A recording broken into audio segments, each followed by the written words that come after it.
उपस्थितम् दैवतैश्च समागम्य द्रष्टुमभ्यागतोरणम्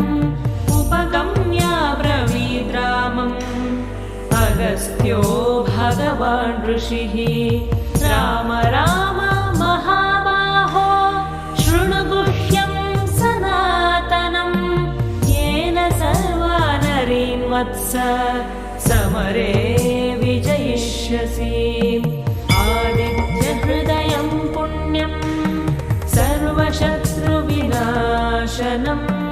जयावहं जपे नित्यम् अक्षय्यं परमं शिवम्